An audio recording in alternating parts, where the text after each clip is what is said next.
Hello everyone, I'm Mark Tewksbury, your host for this program. Our goal is to reveal to you the methods and materials that turn out the products you see around you every day. If you think you know everything about these items, you're in for some surprises. There's a whole new world waiting for us to discover here on how it's made. Today's topics: kayaks, safety boots, cereal, and electronic signs.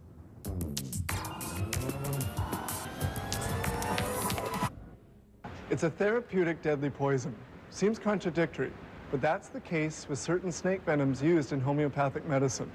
Several years ago, they discovered snake venom was an excellent anticoagulant. The cobras, for instance, has analgesic properties and is very useful in treating certain tumors. Who knew?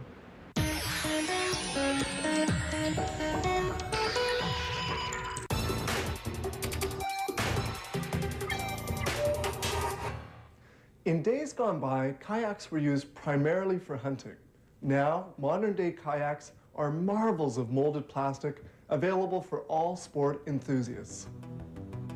A kayak is formed by the melting of plastic on a mold of nickel. This mold is made in two parts, an upper and a lower section.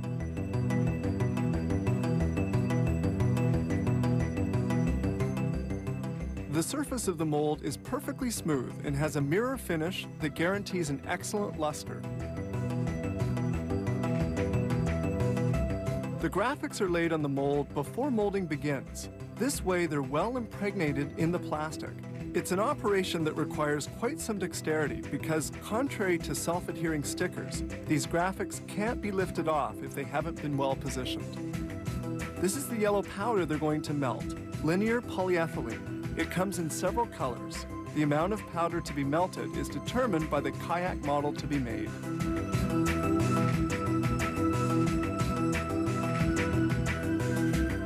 At the same time, in other molds, they're going to fabricate other parts of the kayak, such as the baggage compartment cover, the central support, and seats. The polyethylene is poured into the mold, which is then closed.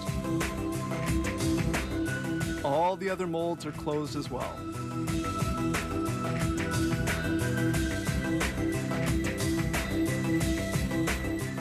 Before entering the oven, the molds are securely closed with clamps to avoid any loss of polyethylene. The kayak mold is put on a transporter and placed facing the oven. Because of the large dimensions of the craft, the oven has to be custom made. The whole kayak goes in. The oven is 7 meters long and has a diameter of 1.7 meters. The polyethylene melts at 288 degrees centigrade.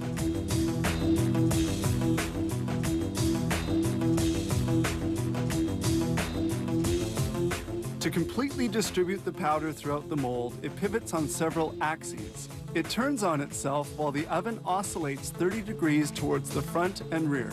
This procedure is termed rock and roll and lasts 19 minutes.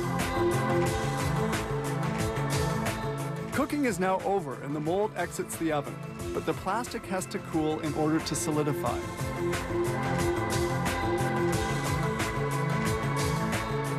To do this, they place the mold in this cooling chamber. It must not be cooled too quickly or it deforms. A 4.8 meter kayak can lose up to 15 centimeters of its length.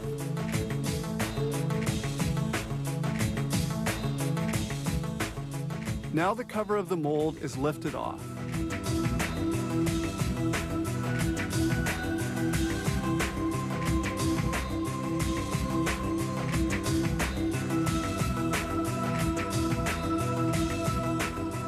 Then they unmold the cover and the other small parts.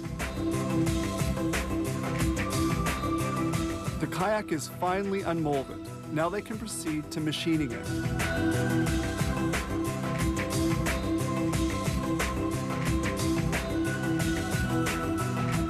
While inspecting the kayak, they remove any plastic ridges left by the joint between the two halves of the mold. They now move to finishing. This begins with the screwing on of carrying handles. Here they cut the opening for the baggage compartment, and then they install the trimming.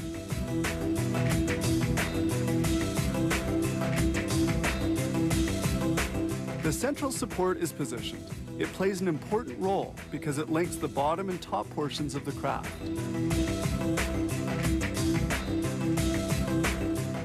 All that remains to be done now is to finish the baggage compartment. They attach fasteners, then put the cover in place and hold it down with a retaining strap.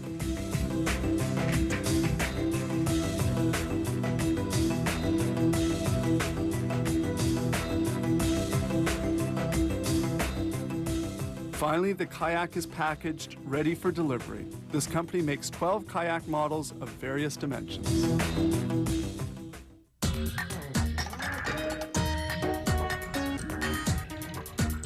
Drop a hammer or something heavy on the job, you may not be on the job the next day.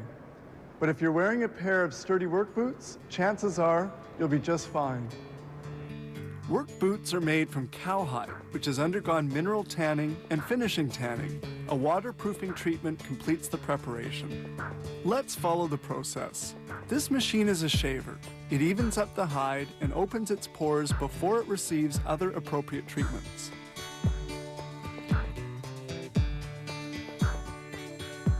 They treat the hides in this retanning drum. Water, coloring products, and retanning products are at a temperature varying between 32 and 60 degrees centigrade. Hides are then removed from the retanning drum.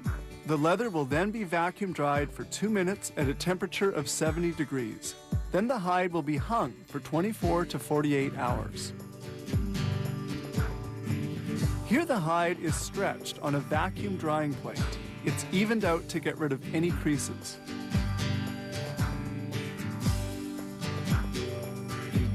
A hide measures almost 2 square meters, and they'll need about 0.4 square meters of leather to make a boot. They begin cutting the boot parts. This punch, with the help of a press, cuts the different pieces of leather. They also cut brown fabric pieces, the interior lining of the boot, made from a foam base and woven polyester fibers. This paring machine thins the edges before they're sewn. During the cutting, each piece of leather is identified by its size.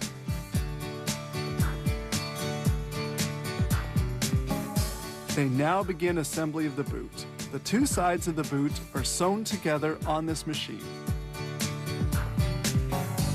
Now the front part of the boot is assembled. Excess leather is progressively cut away. The eyelets, made of steel, brass, or aluminum, are then positioned. Here they attach a foot mount on a form with tiny nails called tacks. The last is placed in the boot to facilitate the assembly of the front part. This carding machine removes any unevenness at the level of the lining before proceeding to the next step. They now install the tempered steel toe cap. The lining is pulled, they insert the cap and fix it well in place.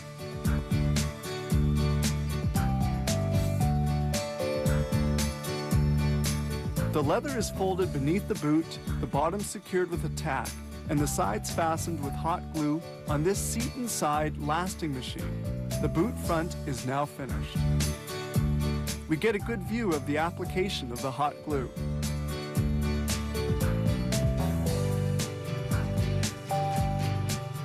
At this stage, they remove the last, installed at the beginning. It's no longer needed.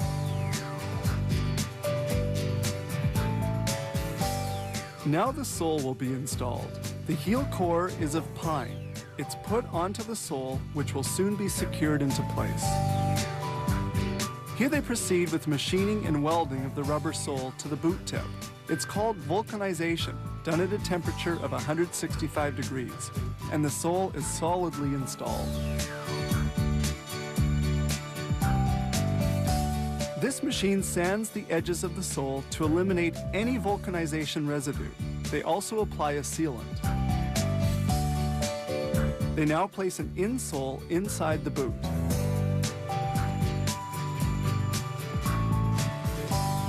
Here they install the laces and stitch on the labels. The boots now leave for the packaging area.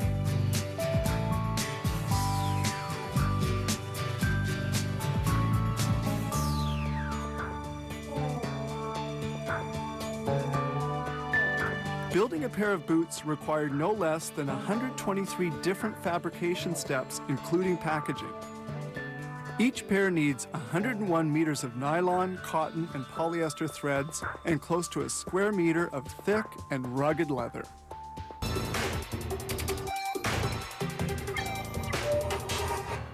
You know those big electronic signs with lights, color, animation? Well, this little thing is where it all starts. Digital electronic signboards are sometimes used as giant television screens or to post written messages. They come in different sizes, from a few meters all the way up to several hundreds of square meters. The creation of a sign starts with plans drawn by engineers and architects. Hundreds of plans are created by computer, among other methods, and require between 2 days or even a month of work. Millions of tiny lights, or light-emitting diodes called elements, make up the screen's surface. These elements are made of germanium, gallium nitrate, and silicon semiconductors covered with plastic. These elements have to be placed so as to form a matrix. Each of the 20 machines at this plant can install and solder 1,500 elements an hour. Lighting up an element requires only 10 to 20 milliamperes, and they last for about 150,000 hours. All the wires are placed behind the matrix and the different electrical connections. This conceals everything behind the sign and shelters it from the weather. Depending upon the distance from which the sign will be seen, spaces between the elements vary from 2.5 millimeters to several centimeters. A workman now makes the electrical connections. The wires have to be solidly connected to resist shaking caused by movement of the signboard. The matrices must operate together and require controllers which send information from one to the other. Thus, each group controls its own image. Each matrix has to be electrically powered and integrated to its own 5-volt element illuminating connector.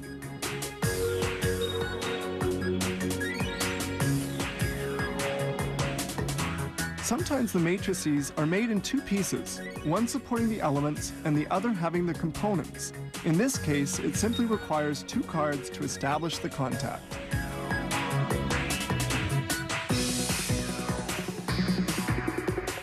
Now they connect the information cable, which lights up and extinguishes the elements. Each matrix has 2 connectors, one which supplies the electric current and the other which carries the sign's information. Here they verify the functioning of each matrix. Then they can begin to join matrices together to construct the signboard. We see here all the colors assembled as they will be on the screen. The boards are sometimes installed outside and are thus vulnerable to the weather. That's why they put on this rubber strip which waterproofs it. The matrices are now assembled together. Then 10 matrices are joined to make up a module.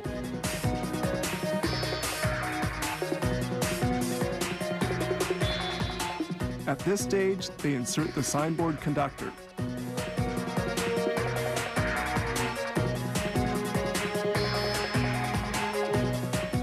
Then the wires are connected. These wires transmit electric current and all the information relating to the sign. The elements require a very low voltage current, about 5 volts. Each module is then provided with its own converter to maintain a steady voltage. Then all the modules are assembled in the signboard support, and the many electrical connections linking the different modules are made.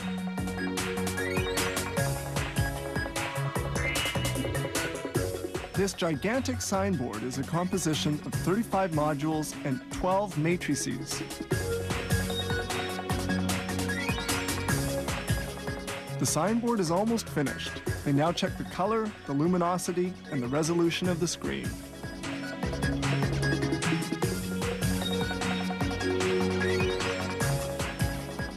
The signboard is made of 120,000 electrical light diodes and took nearly 3 months of work. Each year, this company constructs hundreds of digital signboards requiring about 100 million lighting elements.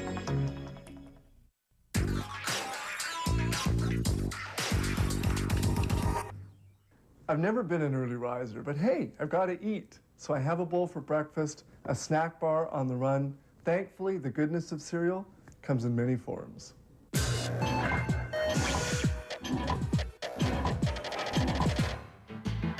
Our breakfast cereals were born out of religious beliefs of the American Seventh-day Adventists, vegetarians, who in 1860 founded a sanatorium where patients were fed only cereals, wheat flakes invented by Dr. John Harvey Kellogg. His brother, William Keith, saw a promising future and built the first flakes factory to market the product, whose success would later be imitated by the famous Charles William Post as Post cereals.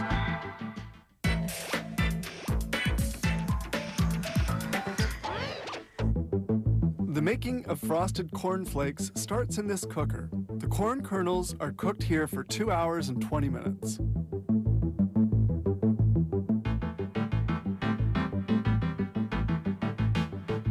The corn kernels are then ground up. They're ground up by this endless worm screw. It also determines the number of kilos of kernels needed to make up a cereal recipe. The ground corn is next dried in a dryer unit, an important step before they're cooked. To give them their nice flat shape, the corn kernels are crushed in the flake roller. 2 rollers turn opposite to each other, and the kernels fall into the constricted space between them. The flakes then fall onto this conveyor, and the next step will be cooking. The flakes arrive at the cooking oven. They're shaken to make sure they will be uniformly browned. The flakes exit the oven well browned. Then they fall into this chute and head in the direction of the next step. This vibrating conveyor sorts the flakes and retains only the right-sized ones. This drum mixes the flakes and sprays them with a sweet solution boiling at 230 degrees centigrade. The sweet solution is dried, and a rake uniformly spreads out the frosted flakes on the canvas. Now they add in vitamins. The cereals are placed into this rotating drum. The vitamins are sprayed onto the flakes by a series of jets. The cereals are now finished, and they head toward the packaging site. This packager fills the bags with cereal. It handles between 40 and 45 bags a minute before they head off for final packaging. This plant doesn't only make cereals, it also makes soft cereal bars. This kneader mixes the ingredients, oat flakes, rice, and syrup. The preparation is mixed twice a minute. When well mixed, the preparation is poured into a large container. They will now proceed with the molding of the bars.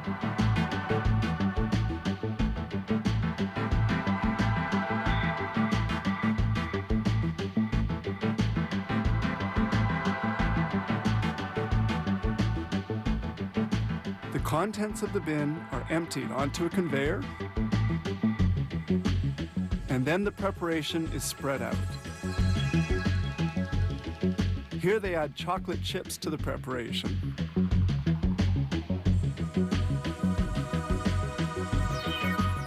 The mix is compressed to the desired bar thickness by this roller.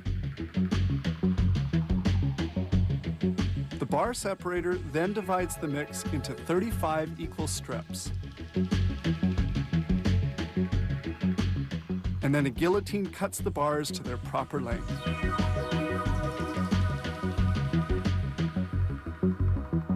The bars continue circulating. This equipment is used to line up the bars and make the packaging process easier.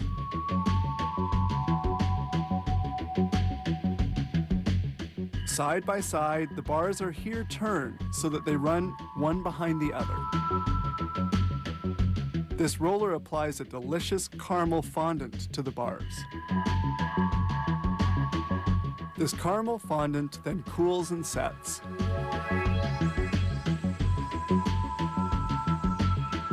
They're now at the final stage of production, coating with chocolate. About 180 kilos of chocolate are needed for the bar recipe. Now finished, the bars are ready for packaging. This machine individually bags the bars.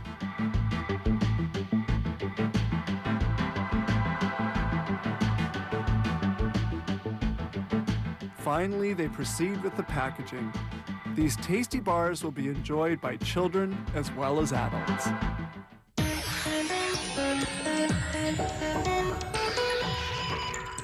I hope you enjoyed our show today. We wanted to take you behind the scenes to the world of manufacturing.